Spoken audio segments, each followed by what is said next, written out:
Okay, second part of our video series. We're out at Calvary Chapel, the Grill, where we've just installed a new 6-ton heat pump and 700-gallon tank. We're here with Kyle, our project engineer, and he's going to walk us through the details. All right, Kyle, what makes the installation special and unique? All right, thanks, Bill.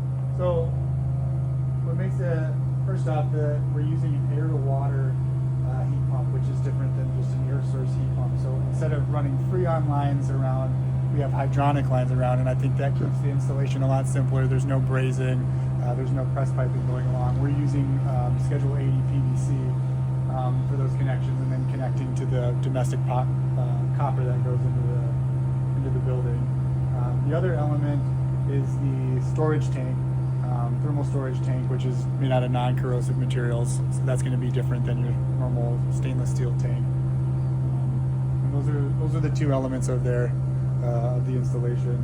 Cool. You want to do a walk around and show us a little bit about the system and how it operates? So essentially, I mean, here's your heat pump. So this is moving heat around, and the heat generated by the heat pump, everything's enclosed. All the Freon lines, the compressor, and the Freon is all contained inside of the unit, so you don't see any of that.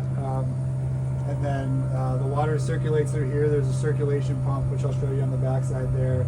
And there's a heat exchanger in there between the Freon and the water lines, and that allows the heat to move through the pipe, and we have our working fluid inside of there.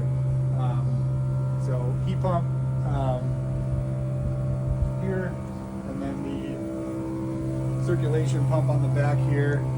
So you can see it just, right now the pipe just goes into here, and we have 700 gallons of fluid in there, and then the other side is taking the fluid out, so it's constantly, it's just circulating that working fluid. And here we have the set temperature and the temperature it's at right now.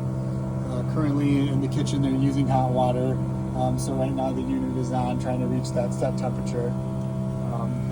And then the other element is the hot water pipes for the facility going in.